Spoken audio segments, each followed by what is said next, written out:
Għatti tajjeb. Illum 21 ta' Awwissu, il-21 ħadd ta' żmien ta' matul is-sena. Nilqakom għal din il-quddiesa mexxija mill-Arċisqof Xiklu.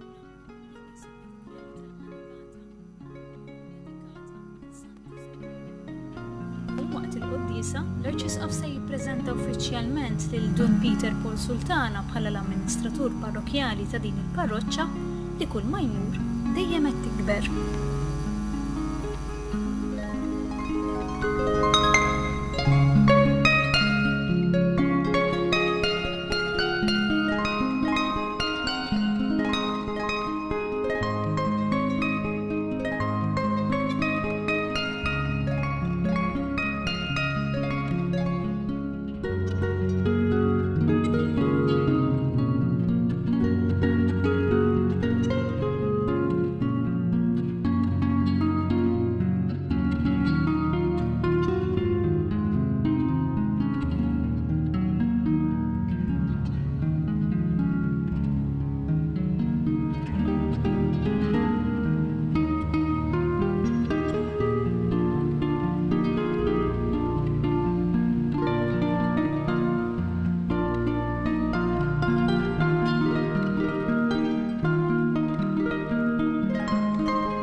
L-isem tal-Missieru, tal-Ibenu, tal-Ispiritu Santu. Amen. Il-paċi ma'kom. Nitlobkom tpoġġu ftit momenti bil-qeda biex naqra d-digrit li bih naħdar lil Father Peter Paul, amministratur parrokjali ta' din il-parroċċa. Lill-Aziz fi Kristu Reverendu Saċerdot Dun Peter Paul Sultana b'xewqat ta' ġid ta' dejjem fil-mulejn. Jina li naf bil-ħajja tajba u eżemplari tiegħek u bil-għaqal u l-ħeġġa li inti urejt fil-Ministeru tiegħek, il-ħidma pastorali wettaq fil-parroċċa ta' Chiesa Nuova di Trea f'Marke, l-Italja, il-servizz li qed tagħti fil-komunitajiet tal-mixja neokatekumenali, bħala chaplain tal-Giovanni Kurme Higher Secondary School fin-Naxxar, il-servizz pastorali li kont qed tagħti fil-parroċċa ta' Swatar, u l-esperjenza missjonarja li wettaqt fl-Irlanda kif ukoll li għandi xhieda ta' min joqgħod fuqha dwar il-kwalitajiet sbieħ tiegħek nixtieq nurik kemm nafdak u nistmak. Għalhekk billi bid-dimissjoni li aċċettat ta' Reverendu Kappillan Dun Dennis Kembri mill-Uffiċċju Ministeru ta' Kappillan tal-Parroċċa tal-Manikata, sfatu għada ta' bla Kappillan il-parroċċa u l-Knisja Parrokjali dedikata lill-Alla taħt it-titlu ta' San Giuseppe fil-Manikata, u billi jiena nixtieq li din il-Knisja jkollha amministratur parrokjali u rettur tajjeb, jiena naħtar lilek Dun Peter Paul Sultana, amministratur parrokjali tal-imsemmija parroċċa, u nafda lilek l-istess setat, fakultajiet, dmirijiet kollha li skont il-liġi kanonika jmorru mal-uffiċċju u Ministeru ta' Kappillan, sakemm il-ħtiġijiet ta' dioċesi jitolbu li jiena jew is-suċessuri tiegħi Nsejħulek biex taqdi dmirijiet saċerdotali tiegħek bħala kollaboratur tagħna f'xi post jew qasam ieħor tad-dijoċesi. Bħala xhieda u prova ta' dan kollu jiena ordnajt li l-hawn taħt imsemmi kanċillier tal-Kurja iħejju jirreġistra dan id-digriet li jġib il-firma u s-siġil tiegħi. Moti mill-Kurja Arċiveskuvili ta' Malta l-Furjana illum 16 ta' Awwissu 2022. Xi ħadd jgħid li għaliex m'għamiltux mal-ewwel kappillan mhux għax għadu żgħir jew għax ma jixraqlux, imma iddeċidejna li ikun ukoll mument ta' prova lina u għal Father Peter Paul li huwa nkardinat fid-dijoċesi oħra u allura nimxu pass pass. Il-qoddim kallariet niġi biex natuħ il-possess ukoll ta' kappillan. Imma nimxu pass pass. Ħafna kappillani qed nitlobhom ikunu għall-ewwel ftit żmien bħala amministraturi parrokjali. Imma inserraħ ras il-komunità żgħira tal-Manikata li Father Peter Paul huwa ir-raj ta' din il-komunità f'isem Ġesu Kristu, f'isem l-Isqof, u għandu s-setat kollha tal-kappillan biex ikun għaddej ta' din il-komunità. Nawgurawlu, nifirħulu, anki qudiem ommu missieru li qed jonorawna bil-preżenza tiegħu illum. Nippreżentalkom il-Father Peter Paul.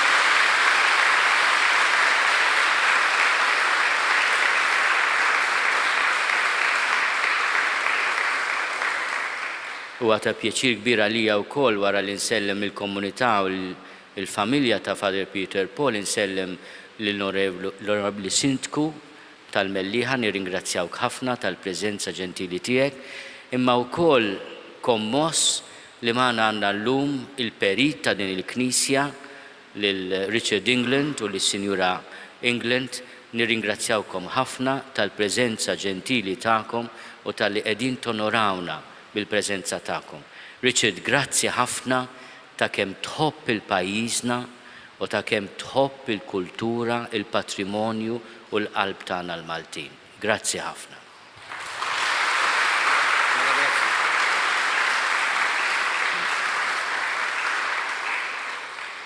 Ejjew ħuti narfu ħtijietna biex nitħejjew tajjeb ħalli niċċelebraw il-misteri qaddisa.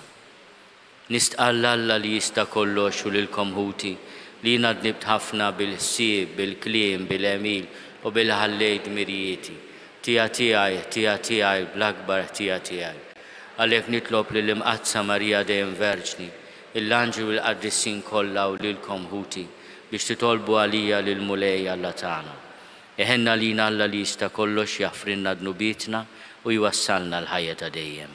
Mulej ħniena, Kristu ħniena, mulej ħniena. Glorja l-Alla fil-oli ta' smewwiet u paċi fl-art lil bnedmin ta' rieda tajba. Infaħruk, inberkuk, nadurawk, natuk ġieħ, irrodulek ħajr għal-glorja kbira tiegħek. Mulej Alla Sultan tas-sema, Alla Missir li tista' kollox. Mulej Iben waħdini Ġesu Kristu, mulej Alla ħaruf talla bin il-Missier. Inti tneħħid nubiet tad-dinja ħenna lina, inti tneħħid nubiet tad-dinja il-qattal tagħna, inti li qiegħed fuq il-lemin tal-Missier ħenna lina, għaliex int waħdek qaddis, int waħdek mulej, int waħdek il-għoli Ġesu Kristu, mal-Ispirtu Santu fil-glorja tal-Missier Alla. Amen. Nitolbu. U Alla inti taqqat il-fidili tiegħek flimkien bil-femiet kollha tagħhom u tiġborhom rieda waħda bejnietkom. Għamel li l-poplu tiegħek ikun iħobb il-preċetti tiegħek u jixtieq il-ġid li inti twedu biex fost il-ħafna tibdil ta' din id-dinja il-lub tagħna jieqfu fis-sod fejn hemm tassew ilena. Bibnek Ġesu Kristu Sidna li Alla u miegħek jgħixu jsaltan flimkien mal-Ispirtu Santu għal dejjem ta' dejjem.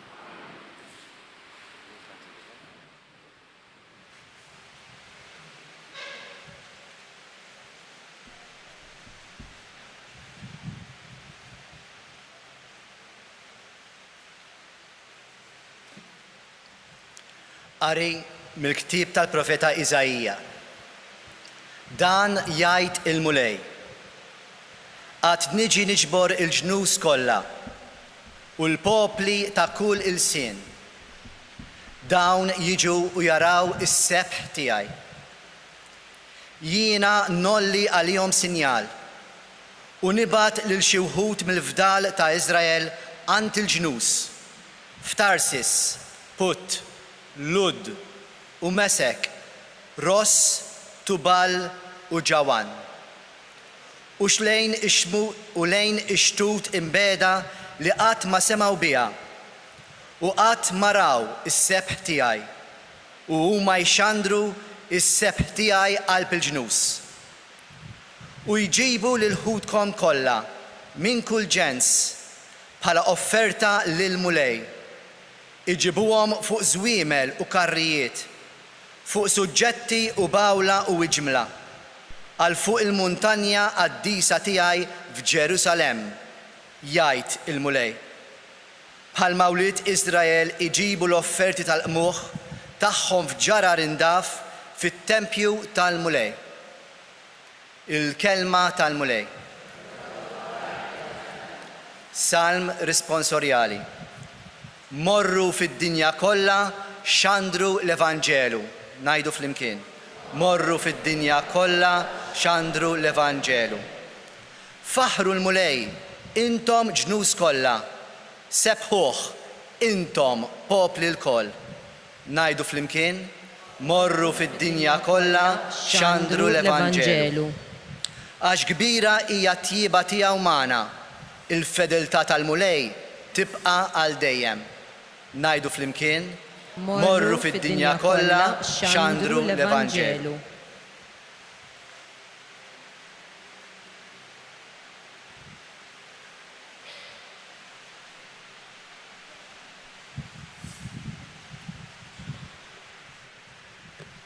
Qari mill-ittra lil-Lut. Ħuti, insejtuha għal kollox il-kelma ta' twissija li qalilkom tawliet li intom ibni. La twarrabx it-twiddib tal-mulej u la taqtax qalbek meta jċanfrek. Għax il-mulej iwiddeb lil min iħobb, jolqod lil kull min jilqa' bibnu. U għall-edukazzjoni tagħkom li intom qegħdin tbagħtu. Alla qed jimxi magħkom tawliet. Minu dak li ben li missieru ma jwidbux? Tassew li bħalissa kull twiddiba ma tferraħniex imma tnikkitna. Iżda mbagħad lil dawk li jkunu tħarġu biha hija troddilhom il-frott ta' ħajja mimlija bis-sliem u l-ġustizzja. Mela, erfaw l-idejn merħija u l-irkubtejn mitluqa tagħkom u waqbdu triq dritta għal riġlejkom biex minu tsopp ma joħroġ mit-triq imma jerġa' jieħu saħħtu. Il-kelma tal-mulej. Inroddu ħajr lill-Alla.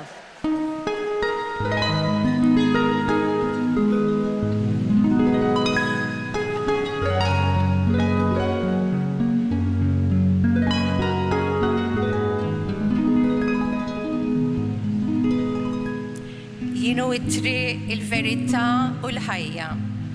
Ħadd ma jmur għand il-missier jekk mhux permezz tiegħi.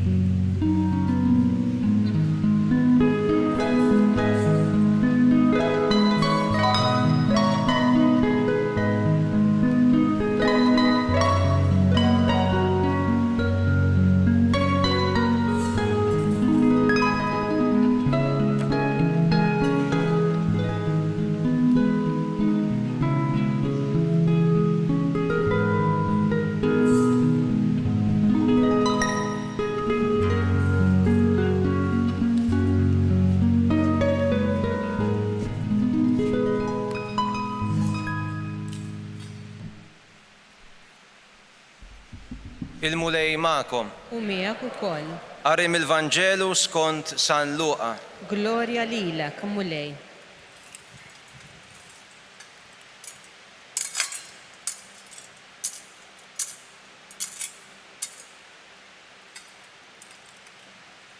F'dak iż-żmien u għaw sejjer lejn Ġerusalem, Ġesu għadda jgħallem f'xi bliet u irħula. U kien hemm wieħed qallu, mulej, jaqgħu ftit huma dawk li jsalvaw. U għaw weġibhom, tħabtu biex tidħlu mill-bib id-dejjaq, għax kif ngħidilkom jien, ħafna tifittxu li jidħlu u ma jirnexxilhomx. Għax meta sit id-dar ikun qam jalaq il-bieb, intom tibqgħu barra u tibdew tħabtu il-bieb u tgħidu, mulej, iftħilna. Iżda hu jweġibkom u jgħid, ma nafx mnejn intom. Imbagħad taqbdu tgħidulu, kilna u xrobna miegħek aħna, u int tallimt fil-pjazez tagħna, u jwieġeb u jgħidilkom, ma nafx mnejn intom. Morru minn qudiemi, intom il-koll li tagħmlu dak li mhux sewwa. Hemmhekk ikun hemm il-biki u t-tażiż ta' snien. Meta taraw lil Abram u l-Iżak u l-Ġakob u l-profeti kollha fis-saltna tal-Alla u intom imkeċċija l barra. U jiġu nies mill-Vant u mill-Punent, mit-Tramuntana u min-nofsinhar, u joqogħdu għall-mejda fis-saltna ta' Alla. U waraw hawn minnu tal-aħħar u għad ikun l-ewwel, u hawn minnu tal-ewwel u għad ikun l-aħħar. Il-kelma tal-mulej. It-tifir lilek Kristu.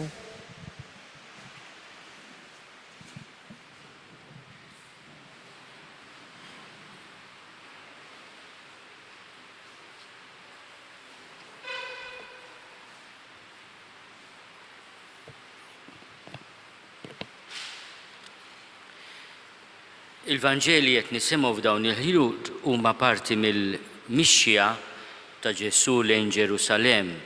Diġà qal lid-dixxipli tiegħu smajniha il-ħadd li għadda li Ġerusalem għalih tfisser dan il-mument ta' ħajtu, persekuzzjoni, iċ-ċaħda tal-poplu tiegħu ukoll it-tortura u s-salib. Huwa sejjer lejn Ġerusalem jiltaqa' ma' xi ħadd li huwa interessat ikun jaf jekk hux se jsalva, imma jagħmel ilu b'mod indirett din il-mistoqsija, jaqgħu ftit huma li jsalvaw, għandi ċans nidħol f'din il-lotterija hekk. U Ġesu jitkellem fuq il-mod kif iridu nsalvaw. Ma jagħtix risposta ta' kemm, għaliex ir-rieda tal-mulej huwa li kulħadd isalva, u jitkellem mill-bieb id-dejjaq. U jgħid ukoll li ħafna ifittxu li jidħlu u ma jirnexxilhomx. U donnu qed jgħid hemm ħafna li mhux se jsalvaw. Propjament ma jgħidx hekk Ġesu. Met jgħidilna jekk intom tfittxu li ssalvaw intom bil-ħila tagħkom, allura mhux se jirnexxielna l-aħwa. Aħna rridu insalvaw billi nifhmu li dan huwa don li ġej minn Alla mhux bid-dritt tiegħi. X'jgħidulu fil-fatt, inti pritkajt fil-pjazzett tagħna, kilna miegħek aħna. Nistgħu ngħidulek aħna l-Maltin u l-Awċin ukoll il-mulej għamilnilek tant festi, ara kemm ġarrejna statwi u għamilna bandalori, kollha affarijiet tajbin. Imma dawk huma li se jsalvawna, dak huwa l-passaport li se jwassalna l-ġenna. Ġesu jitkellem fuq bieb dejjaq. Issa dan il-bieb dejjaq kieku li nażlu jien ma nażlux. Jekk inti tgħid li ara għandek dan il-vjaġġ, għandek bib ta' remissa miftuħ u bib dejjaq. Apparti mill-kwistjoni ta' dieta mhux dieta, iżjed komdu tgħaddi mill-bib ta' remissa, imma dak fejn se jwassalni?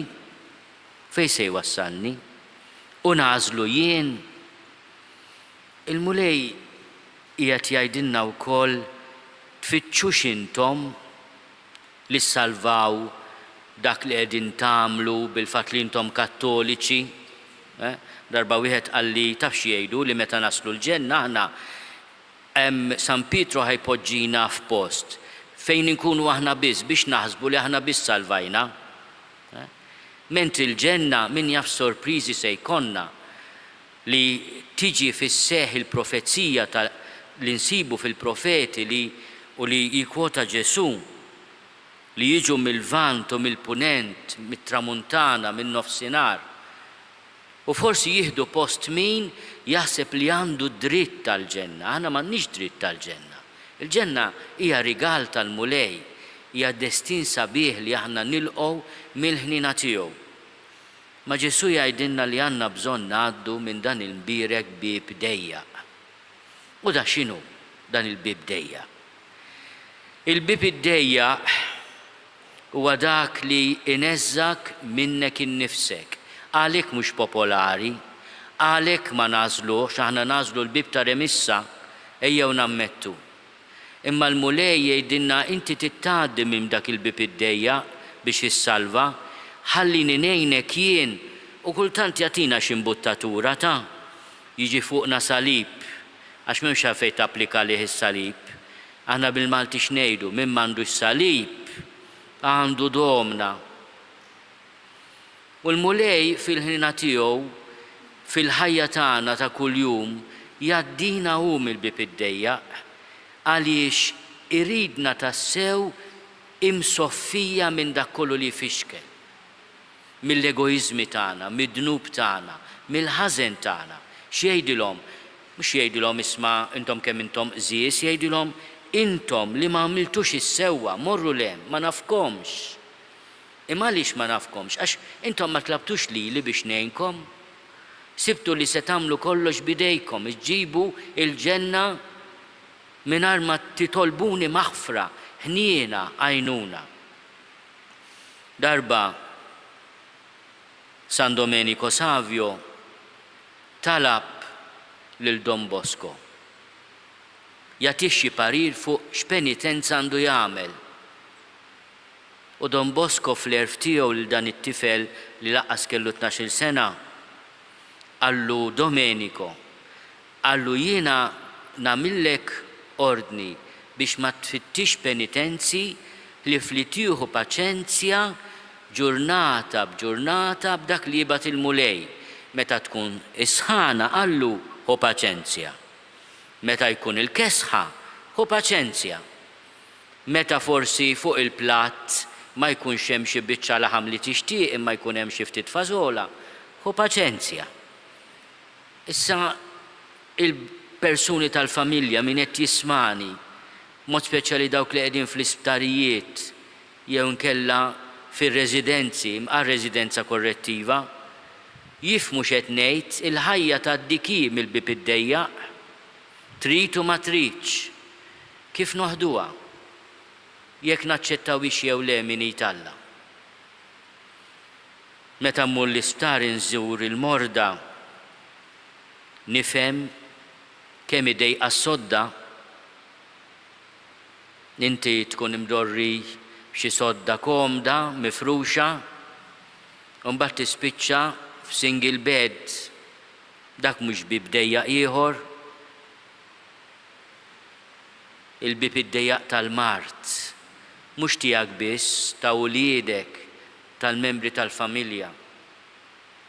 Il-bib id-dejjaq tal-ansjetà, tant bibin dojoq li l-mulej għaddina minnhom biex isalvana, da misteru kbir. Tgħidli kemm ħellu l-mulej, il-mulej jaf x'inhu jagħmel. U għalhekk meta naslu qudiemu iridu ngħaddu mill-bib id-dejjaq, il-Maltin tafu x'jgħidu dwar il-qabar, 4 ħitan u 4 kaptelli. U besqa f'wiċċ il-flus li kelli. Kultant minn fuq besqa jgħidu xi ħaġa oħra. Mhux hekk ngħidu aħna l-Maltin qatt smajtuha di 4 ħitan u 4 kaptelli jien qed niċċensura ftit. U besqa f'wiċċ il-flus li kelli.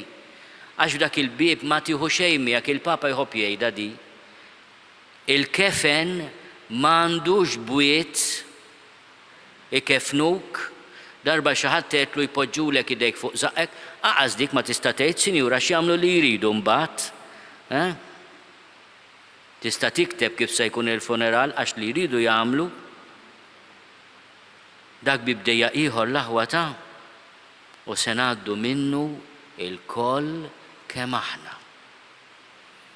U la meta niftakru f'dak il-bib id-dejjaq dawk l-erba' ħitan u l-erba' kaptelli, id-dinja ikollha toma u sens differenti. Ngħidilkom jiena issir iżjed prezzjuża. Anke meta ngħaddu mill-bib id-dejjaq ta' sħana ta' kuljum, tax-xitwa, tal-kontrarju. Ngħidlu mulej tippreparani għall-laqgħa tiegħek għax meta niltaqgħu miegħu ta' sejdinna u nieqaf hawnhekk kemm imbuttajtek ħabib ma rridx tgħaddi minn dak il-bib id-dejjaq, tajnik naqra mbuttatura ta' jiena u Madonna u San Giuseppe irranġajna ftit. U nirringrazzjaw il-mulej tal-ħniena tiegħu.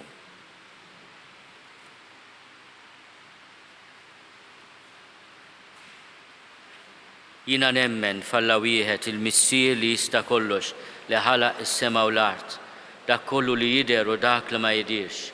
U f'mulej wieħed Ġesu Kristu, iben waħdini ta' Alla, imnissel minn missier qabel kull żmien. Alla minn Alla, dawl minn dawl, Alla veru minn Alla veru, imnissel mhux magħmul, natura waħda mal-missier u bih sar kollox. Niżel mismewwiet għalina l-bnedmin u għall-fidwa tagħna. U għal-ġisem bis-seta tal-Ispirtu Santu minn Marija Verġni u sar bniedem. Salbuha lina bata taħt Ponzju Pilatu, miet u difnuh. U fit-tielet jum qam minn bejn l-imwiet skont il-kodba mqazza. U tela s-sema u qiegħed fuq il-lemin tal-missier. U għandu jerġa' jiġi bil-glorja biex jagħmel mill-ħajjin u mill-mejtin. U s-saltna tiegħu ma jkollix tmiem. U fl-Ispirtu Santu mulej li jagħti l-ħajja li ġej minn missier u mill-liben, li hu meqjum mweġġa fl-imkien mal-missier u mal-liben u li tkellem fom il-profeti. U fi Knisja waħda, qaddisa, kattolika, apostolika, nistqarma mudija waħda għal maħfra ta' dnubiet u nistenna l-qawma mill-imwiet u l-ħajja ta' żmien li ġej. Amen. Ejjew irresqu t-talb tagħna quddiem il-missier bl-interċessjoni ta' Sittna Marija u ta' San Giuseppe, u llum ukoll bl-interċessjoni tal-Papa Qaddis San Piju X li taħbat il-festa tiegħu.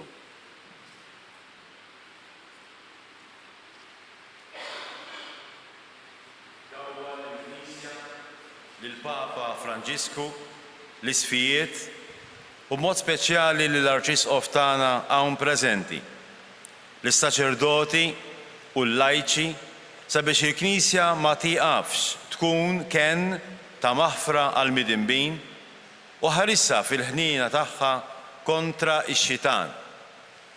Nitolbuk. Ismana nitolbuk mulej.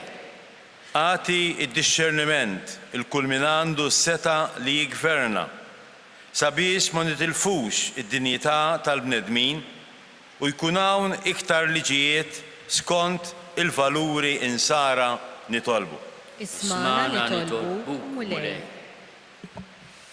Erfa' mill-miżerja li tant bnedmin li huma skjavi tal-vizzju u għatihom li jiksbu fiduċja u jqumu fuq saqajhom bħajja b'dinjituża u bl-għajnuna tal-komunità li fiha jgħixu. Nitolbu. Ismana nitolbu mulej. Birek mulej lill-parroċċa tagħna u llum nitolbuk tgħin lil Father Peter Paul fil-ħidma l-ġdida tiegħu fostna. Bl-interċessjoni tal-patrun tagħna San Giuseppe, nitolbuk biex il-ġenerazzjoni l-ġdida ma titlifx il-fidi. Nitolbu. Ismana nitolbu mulej.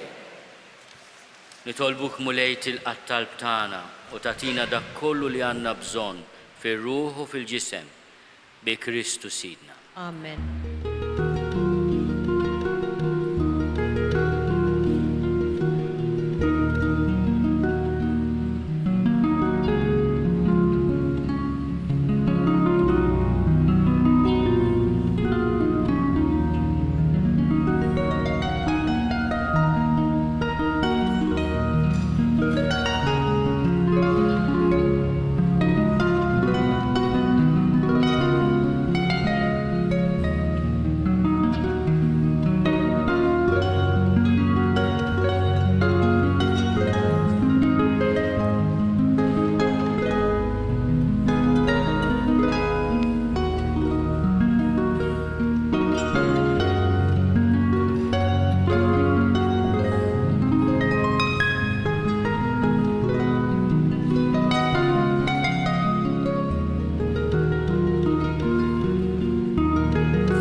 Itolbu ħuti biex is-sagrifiċċju tiegħi u tagħkom ikun joġob lill-Alla l-Missier li jista' kollox. Jilqa' l-mulej minn idejk is-sagrifiċċju għat-tifħir u glorja ta' ismu għal ħtiġijiet tagħna u tal-Knisja mqazza kollha tiegħu. Int mulej b'sagrifiċċju wieħed magħmul darba l dejjem, ksibt għalik poplu u tajtu l-grazzja tal-adozzjoni. Kun twajjeb mal-Knisja tiegħek u għatija d-doni tal-għaqda u sliem bi Kristu Sidna. Amen. Il-mulej ma'kom. U miegħek ukoll. Nerfgħu lubna l-fuq. Nerfawhom lejn il-mulej. Niżuħaj lill-mulej Alla tagħna. Hekk sewwa u xieraq. Sewwa u xieraq tas-sew mulej missier qaddis. Alla ta' dejjem li tista' kollox. Tajjeb u taġi tas-salvazzjoni tagħna li dejjem u kullimkien inrodulek ħajr. Għax int fil-ħina tiegħek hekk ħabbejt id-dinja li battinna lil-ibnek il-waħdini biex jifdina. U rittu jsir bniedem bħalna f'kollox minn barra dnub biex hekk tħobb fina dak li ħabbejt fih.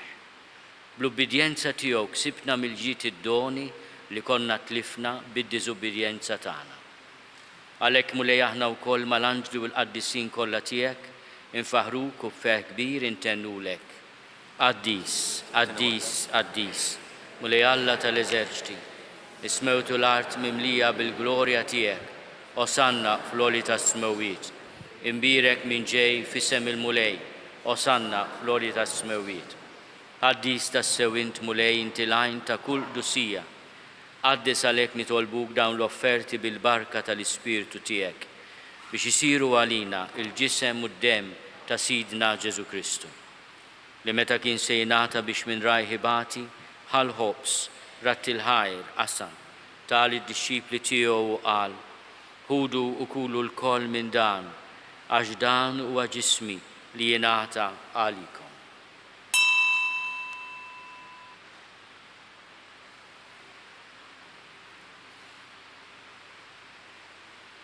Hekk ukoll wara l-ikla ħall-kalċi reġa' rat il-ħajr, tali d-dixxipli tiegħu u qal, ħudu u ixorbu minnu l-koll, għax dan huwa l-kalċi ta' demmi tal-patt il-ġdid li jibqa' għal dejjem. Id-dem li jxerret għalikom u għal-bnedmin kollha għal-maħfra tad-nubiet, għamlu dan tifkira tiegħi.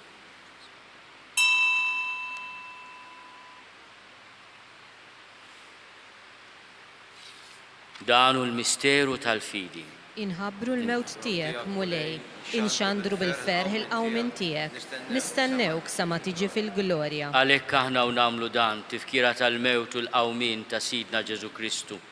Nofrulek mulej il-ħobs tal-ħajja u l-kalċi tas-salvazzjoni. U rodulek ħajra xoġbok tilqana u nquddimek biex naqduk. U mit-ċokontana nitolbu li l-Ispirtu Santu jaqqadna f'ġisem wieħed lilna li nieħdu semm il-ġisem u d-dem ta' Kristu. Ftakar mulej fil-Knisja tiegħek imxerda mad-dinja kollha. Wettaqa' fl-imħabba fl-imkien mal-Papa Franġisku, miegħi għaddej tiegħek mingħajr ma jistoqli. Mal-Isqof Joseph li qed jgħinni, mal-Isqof Anton u mal-Ministri tiegħek kollha. Ftakar ukoll fħutna li raqdu bit-tama tal-qawmin, ftakar fil-mejtin kollha. Daħalhom quddiemek fid-dawl tas-seb tiegħek. Ħenna lina l-koll nitolbuk, għati lilna wkoll il-wirt tal-ħajja ta' dejjem. Flimkien mal-Veġni Mqazzom Malla Marija, mal-Arus tagħha San Giuseppe, mal-Apostli, ma' San Piju 10 u l-qaddisin kollha li jgħixu fil-ħbiberija tiegħek sa mill-bidu tad-dinja, għamel li magħhom infaħruk u nsebħuk Ġesu Kristu ibnek. Bi Kristu, ma' Kristu u fi Kristu, jingħata lilek Alla Missier li tista' kollox, flimkien mal-Ispirtu Santu, kull ġieħu glorja għal dejjem ta' dejjem. Amen. Ejjew nitolbu kif għallimna u ridna nagħmlu liben ta' Alla Ġesu għas-salvazzjoni tagħna. Missierna li inti fis-smewwiet jitqaddis ismek tiġi saltnatek, ikun li trid int kif is-sema hekk fl-art. Ħobżna ta' kuljum atina llum, aħfrinna dnubietna bħalma nafru lil min hu ħati għalina. La ddaħħalniex fit-tiġrib iżda eħlisna mid-deni. Eħlisna nitolbuk mulej minn kull deni. Atina fit-tiebu ħlina tiegħek il-paċi fi żmienna. Biex inkunu ħielsa dejjem mid-dnub u mħarsa minn kull inkwiet. Aħna u nistennew u nittamaw ilena u l-miġja tas-Salvatur tagħna Ġesu Kristu. Għax tiegħek jassaltna l-qawwa u l-glorja l-dejjem. Mulej Ġesu Kristu li għat lill-apostli tiegħek, inħallilkom is-slim, natikom is-slim tiegħi, la tħares lejn dnubietna. Iżda ħares lejn il-fidi tal-Knisja tiegħek. Għati jaslimu l-għaqda li jint trid fiha, int li tgħixu s-saltan għal dejjem ta' dejjem. Amen. Il-paċi tal-mulej tkun dejjem magħkom. U miegħek ukoll. Għatu l-paċi lil xulxin.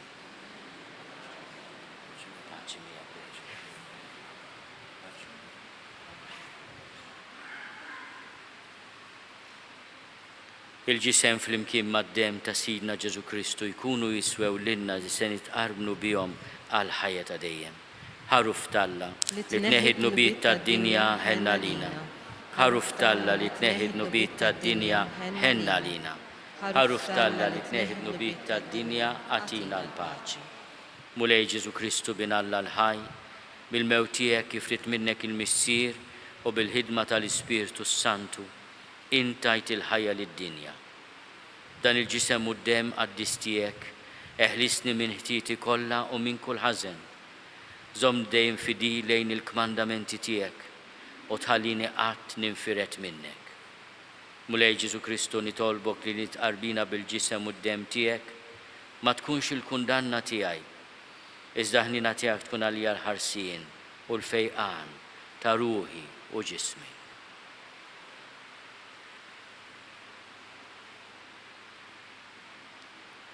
Danu l-ħaruf Talla, danu li neħid nubiet tad-dinja, ħenjin dawk li huma mistiedna l-ikla tal-ħaruf.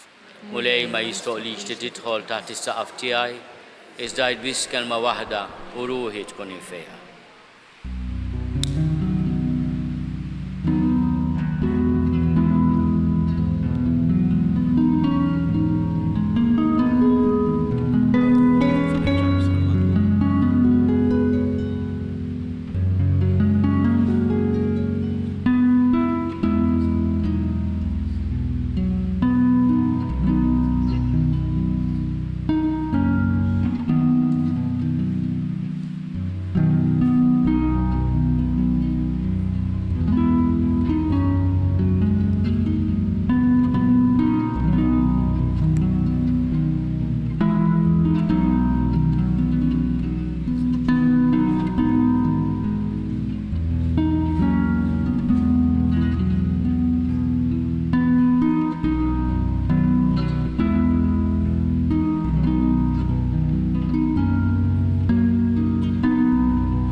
Talba għat-qarbina ta' xewqa. Ġesu, jina nemmen li inti tinsab ta' bilħaq fis-sagrament tal-Ewkaristija. Irrid inħobbok fuq kollox u fuq kulħadd. Inti taf li nixtieq nirċevik ġewwa fija. Imma ġala darba bħalissa ma nistax nilqek ġewwa fija sagramentalment, nitolbok li tiġi fija spiritwalment.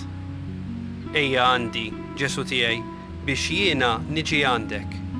Ħeġġiġni bl-imħabba għalik, biex f'ħajti u f'mawti jiena nemmen fik, nitma' fik u nibqa' nħobbok għal dejjem.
nitolbu. Ħenna mulej u għatina fejqan sħiħ fit-tiba tiegħek u għamel li aħna nkunu fidili lejk sal-aħħar u li nsiru noġbu f'kollox bi Kristu Sidna. Amen. Għanna il-manija tal-avvizi kemm infakkar li din il-ġimma aħna għanna l-okkażjoni speċjali tal-purċissjoni, il-pellegrinaġġ nhar is-Sibt, b'xi attivitajiet intom uħerġin minnu interessati mill-programm miktub. U nixtieq infakkar biss żewġ momenti, għandna ferħ kbir li nhar il-ġimgħa is-26 wara l-quddies tal-5:30 ħanerġgħu niftħu l-Knisja l-qadima hekk imsejħa ta' San Giuseppe li hija l-ewwel knisja li kien hawn il-Manikata meta kien hawn biss 14-il familja xi 100 sena ilu. Għalhekk ferħ nerġgħu niftħuha għall-uż tal-pubbliku brid sempliċi wara l-quddies tal-5:30 nhar il-ġimgħa. U mbagħad nhar is-Sibt ħanamlu purċissjoni San Giuseppe kuntent ilu sentej msakkar u ġew miskin kuntent ħajoħroġ jerġa' isellem il-familji tal-Manikata. Is-Sibt ħajkun l-purċissjoni wara l-quddies tas-sitta is-Sibt 27. Grazzi minn qalb il kulħadd kull min ġie preżenti, il-familja, l-aħwa tal-komunità tiegħi tal-mixja katikumunali fil-Ħamrun, u anke Father Charles preżenti, 92 years, għadu tajjeb, kuntent.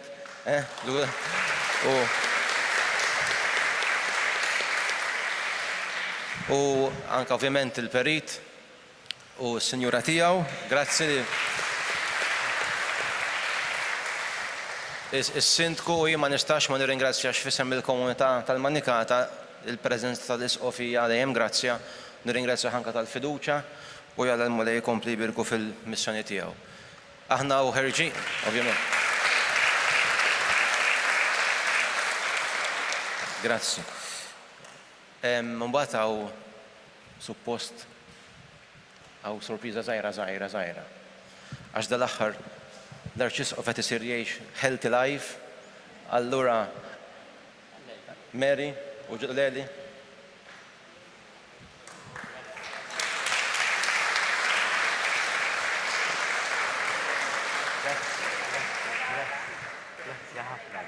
Għandna naqa' prodotti lokali. U anke aħna u ħerġin ma m'għamilniex mument organizzat fid-dettall ħabba l-ħafna impenji dawn il-ġimgħa, imma anke minn vjaġġaw ġim il-bogħod is-sala li tinsab taħt hawnhekk il-Knisja fejn it-taraġġ għaddu u ħudu naqa' drink u tazz ilma kiesħa qabel tmorru lejn darkom. Grazzi f'isem kulħadd.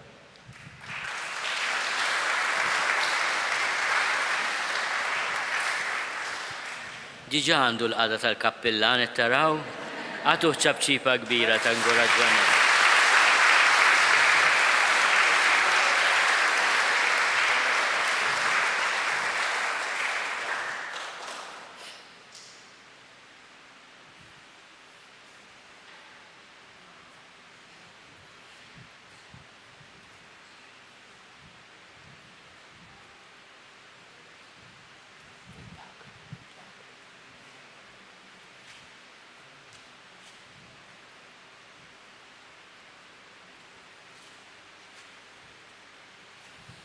Il-mulej ma'kom. Miegħek ukoll. Ikun imbirek isem il-mulej. Issa Min issa u għal dejjem. L-għajnuna tagħna f'isem il-mulej li jagħmel is-sema u l-art. Iberikkom Alla li jista' kollox, il-Missier u l-Iben u l-Ispiritu Santu. Amen. Morru fil-paċi ta' Kristu. Inroddu ħajr lill-Alla.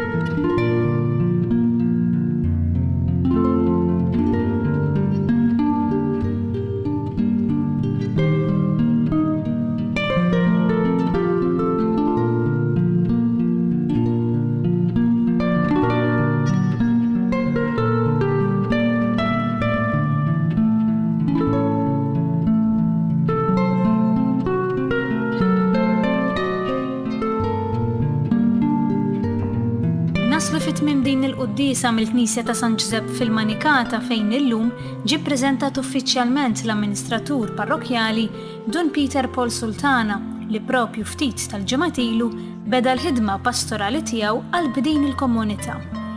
Il-parroċċa tal-Manikata hija fost li żgħar parroċċi li nsibu f'Malta kif saret parroċċa 47 sena ilu fl-1975.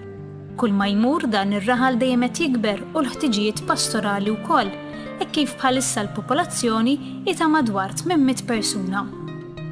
Il-Knisja tal-Manikata hija dedikata lil San Giuseppe u nbniet mill-perit Richard England li kien ispirat mill-girna li xi drabi naraw f'nofs xi għalqa fejn il-bdiewa kienu jerfgħu l-għodod tagħhom.